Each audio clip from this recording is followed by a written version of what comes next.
Friends अस्सलाम वालेकुम। आज हम मज़ीद ट्रांसलेशन सीखेंगे। आइए तो उर्दू से इंग्लिश में ट्रांसलेशन जो है वो सीखते हैं। प्लीज़ मुझे बताओ, टेल मी प्लीज़।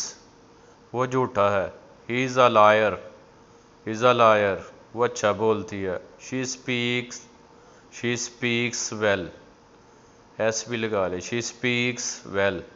वो संजीदा है, ही इज़ सीरियस, मैंने देखा वो, आई नोटिस डैट। अब पता चला, आई सी। नफ़रत करता हूँ तुमसे, आई हेट यू। मुझे उम्मीद है, आई होप सो। जल्दी ठीक हो जाओ, गेट वेल सून। आपका मसला नहीं, नॉट यूर हेडेक। मुझे ये मिला, आई फाउंड इट। मुझे वो पसंद है, आई लाइक डैट। क्या हुआ, व्हाट हैपेंड। उसने मुझे थप्पड़ मारा, ही स्लैप्ड मी। स्लैप्ड मीन थप्पड़ मारना। मेरा ख्याल है, आई थिंक सो। क्या आप ठीक हैं, आर यू ओके। क्यों नहीं, why not.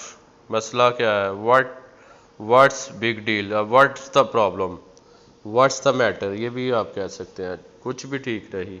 Nothing is okay, बस वापस आओ। Just get back. मैं परेशान हूँ, आई एम टेंस। वो मेरी तरह है, ही इज़ लाइक मी। वो ये वहाँ रख दें, कीप इट हेयर। इतनी हिम्मत, हाउ डेयर। लिख लो मेरी बात, मार्क माई वर्ड्स। खुद को संभालो, कंपोज कंपोज यूर सेल्फ। हिचकिचाओ नहीं, डोंट हेजिटेट, डोंट हेजिटेट।